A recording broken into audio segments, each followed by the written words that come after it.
Hello every, welcome to Chinnu sweets and spicy world. നമ്മൾ ഇന്നിവിടെ വളരെ ഡെലീഷ്യസ് ആയിട്ടുള്ള ഒരു ഹൽവയാണ് തയ്യാറാക്കുന്നത്. വളരെ കളർഫുള്ളാണ്, പക്ഷേ ഇത് നാച്ചുറൽ കളറാണ്. നമ്മൾ ബീട്രൂട്ട് ഹൽവയാണ് തയ്യാറാക്കുന്നത്. തീർച്ചയായിട്ടും ഒരിക്കലെങ്കിലും എല്ലാവരും ഇതൊന്ന് ട്രൈ ചെയ്ത് നോക്കണം. ഇതെങ്ങനെയാണ് തയ്യാറാക്കുന്നതെന്ന് നമുക്ക് നോക്കാം. ഇവിടെ ഒരു കപ്പ് മൈദ ചപ്പാത്തിക്കൊക്കെ കുഴയ്ക്കുന്നത് പോലെ കുഴച്ചെടുത്ത് വെച്ചിട്ടുണ്ട്.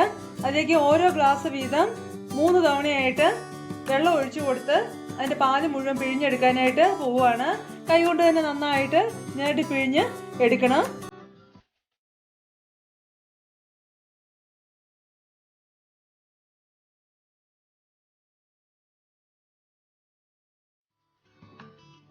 നമ്മൾ കുഴച്ചെടുത്ത മൈദയുടെ മാവിൽ 3 ഗ്ലാസ് വെള്ളം കുറച്ചായിട്ട് ചേർത്ത് കൊടുത്ത് അതിൽ പാല് മുഴുവനായിട്ടും പിഴിഞ്ഞെടുത്തിട്ടുണ്ട്. ഇനി ഇതിലേക്ക് ഒരു 2 ടേബിൾ സ്പൂണ് കോൺഫ്ലോർ കൂടി ഞാൻ ചേർത്ത് കൊടുക്കാനായിട്ട് പോവുകയാണ്. ഇതിപ്പം കോൺഫ്ലോർ ചേർത്തിട്ട് കട്ട നന്നായിട്ടൊന്ന് മിക്സ് ചെയ്തെടുക്കുകയാണ്. അത്യാവശ്യം വലിപ്പമുള്ള ഒരു ബീട്രൂട്ട് നല്ലതുപോലെ അരച്ചെടുത്തതാണിത്. ഇത് ഏകദേശം 1 കപ്പ് തന്നെയുണ്ട്. പിന്നെ ഇവിടെ 2 കപ്പ് പഞ്ചസാര എടുത്ത് വെച്ചിട്ടുണ്ട്. അതായത് നമ്മൾ എത്ര കപ്പ് ഇൻഗ്രീഡിയൻറ്റ് എടുക്കുന്നോ അതിൻ്റെ ഒരു ഡബിളാണ് നമ്മൾ സാധാരണ ഹൽവയ്ക്ക് ചേർക്കുക. പിന്നെ ഇത് ഓപ്ഷനിലാണ്. മധുരം കൂടുതൽ വേണ്ടവർക്ക് കൂടുതൽ ചേർക്കാം, കുറച്ച് വേണ്ടവർക്ക് അതിനനുസരിച്ച് എടുക്കാം. ഇപ്പം ഞാനിവിടെ ഒരു നോൺ സ്റ്റിക്കിൻ്റെ പാന് വെച്ച് കൊടുത്തിട്ടുണ്ട്. ചൂടുകട്ടിയുള്ള ഏത് പാത്രം വേണമെങ്കിലും നമുക്ക് ഹൽവ ഉണ്ടാക്കാനായിട്ട് ഉപയോഗിക്കാവുന്നതാണ്. ഇനി ഇതിലേക്ക് ഞാനൊരു 2 ടേബിൾ സ്പൂണ് നെയ്യ് ഒഴിച്ചു കൊടുക്കുകയാണ്.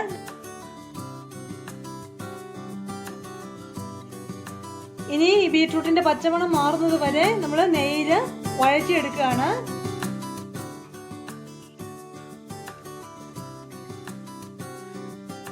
ഒരു 5 മിനിറ്റ് വഴറ്റിയ ശേഷം നമ്മൾ ഇതിലേക്ക് എടുത്തു വെച്ചിട്ടുള്ള പഞ്ചസാര ചേർത്ത് കൊടുത്ത് അതിൽ നന്നായിട്ട് വഴറ്റിയെടുക്കാനായിട്ട് പോവാണ്.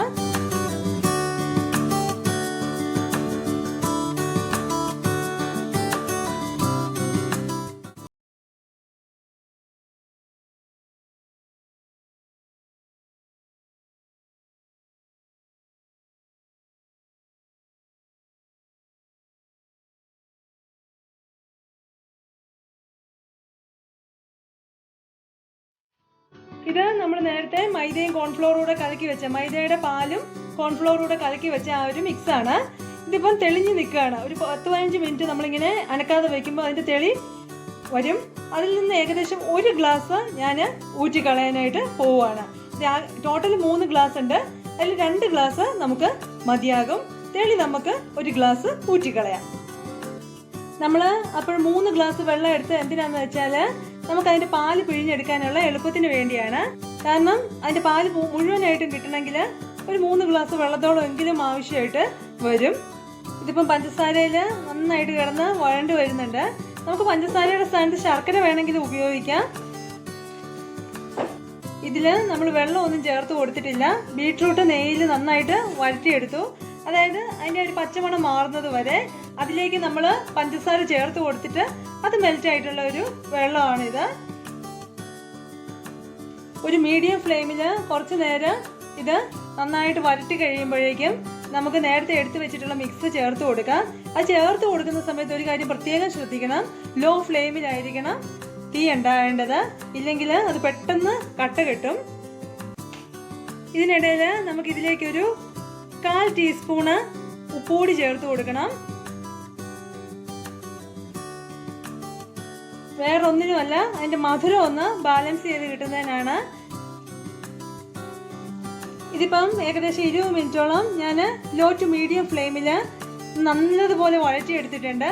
നമ്മളിത് വഴറ്റിയെടുക്കുന്നത് എന്തിനാന്ന് വെച്ചാൽ നമ്മുടെ ബീട്രൂട്ടിലൊക്കെ നന്നായിട്ടൊന്ന് മധുരമൊക്കെ പിടിച്ച് അതൊന്ന് നന്നായിട്ട് ആ ഒരു ഹൽവയുടെ ടേസ്റ്റിലേക്കായി കിട്ടുന്നതിന് വേണ്ടിയാണ്. ഇനിയിപ്പോൾ ഇതിലേക്ക് നമ്മൾ കലക്കി വെച്ചിട്ടുള്ള കോൺഫ്ലവറിൻ്റെയും മൈദയുടെ ആ ഒരു മിക്സ് ചേർത്ത് കൊടുക്കുകയാണ്. ലോ ഫ്ലെയിമിലാക്കി വെച്ചിട്ട് വേണം ഇത് ചേർത്ത് കൊടുക്കാനായിട്ട്. ചേർത്ത് കൊടുക്കുന്ന കൂടെ തന്നെ അവിടെ ഇളക്കി കൊടുത്തുകൊണ്ടും ഇരിക്കണം.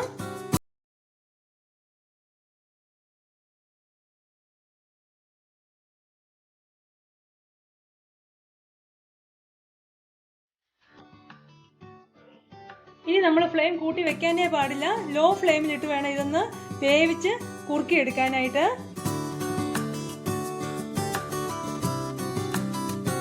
ഇനി ഇതിലേക്ക് ഇടയ്ക്കിടയ്ക്കായിട്ട് ഒരു 5 ടേബിൾ സ്പൂണ് നെയ്യ്, അല്ലെങ്കിൽ നമ്മൾ ഏത് എണ്ണയാണോ ഉപയോഗിച്ചത് അതുകൂടെ ചേർത്ത് കൊടുക്കണം.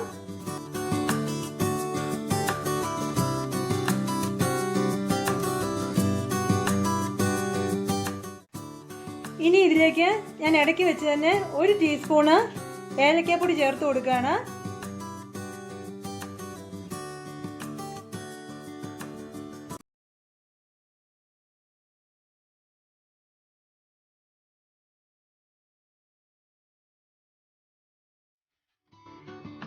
നമുക്ക് പഞ്ചസാരയ്ക്ക് പകരമായിട്ട് ശർക്കര വേണമെങ്കിലും ചേർത്ത് കൊടുക്കാം. അപ്പോൾ ഈ ഒരു കളറോ അതിൻ്റെ ഒരു ടേസ്റ്റിനൊരു ശകലം വ്യത്യാസം ഉണ്ടാവും എന്നുള്ളതേ ഉള്ളൂ. എന്നാലും കുഞ്ഞുങ്ങൾക്കൊക്കെ ഉണ്ടാക്കി കൊടുക്കുമ്പോൾ നമുക്ക് ശർക്കര വേണമെങ്കിലും ഉപയോഗിക്കാം. ഇപ്പം നേരത്തെ ഞാൻ 1 ടീസ്പൂൺ ഏലക്കാപ്പൊടി ചേർത്ത് കൊടുത്തിരുന്നു. ഇനി ഒരു 1/2 ടീസ്പൂൺ കൂടെ ഞാൻ ഇതിലേക്ക് ചേർത്ത് കൊടുക്കുകയാണ്. ഏലക്കയുടെ ഫ്ലേവർ മധുരം ഒക്കെ ഓപ്ഷനിലാണ്. നമ്മുടെ ഇഷ്ടത്തിനനുസരിച്ച് നമുക്ക് എത്രയാണോ ഇഷ്ടമുള്ളത് അതിനനുസരിച്ച് നമുക്ക് ചേർത്ത് കൊടുക്കാം.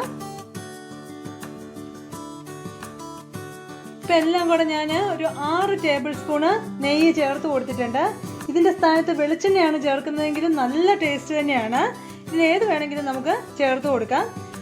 സൺഫ്ലവർ ഓയിലൊന്നും ചേർക്കാതിരിക്കുന്നതാണ് നല്ലത്. ഹൽവയ്ക്കൊക്കെ എപ്പോഴും ഒന്നുകിൽ വെളിച്ചെണ്ണ അല്ലെങ്കിൽ നെയ്യ്, ഇതാവും നല്ലൊരു ടേസ്റ്റ് തരുന്നത്. ഇതിപ്പം ഏകദേശം റെഡിയായി വരുന്നുണ്ട്. ഇതിലേക്ക് ഞാൻ കുറച്ച് കാഷ്യൂനട്ടും അതുപോലെ തന്നെ കുറച്ച് വെളുത്ത എള്ളും ചേർത്ത് കൊടുക്കുകയാണ്.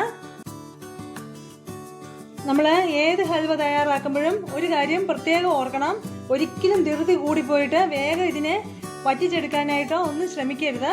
ഇത് സമയം എടുത്ത് തന്നെ നല്ലതുപോലെ വഴറ്റിയെടുക്കണം, ഇല്ലെങ്കിൽ ഇത് കൃത്യമായിട്ട് വെന്ത് കിട്ടില്ല. ഇപ്പോൾ ഒരു പച്ച ചൊവയും പച്ചമാവിൻ്റെ ചൊവയൊക്കെ ഉണ്ടാവും. ഇതിപ്പം ഏകദേശം ആയി വരുന്നുണ്ട്. ഇനി ഇതിനെ നമ്മൾ ഗ്രീസ് ചെയ്ത പാത്രത്തിലേക്ക് മാറ്റി കൊടുക്കും.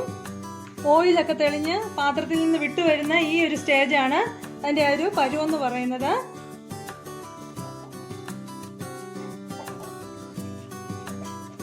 ഇതിപ്പോൾ പ്രസ് ചെയ്ത് നല്ലതുപോലെ സ്മൂത്താക്കി വെച്ചിട്ടുണ്ട്.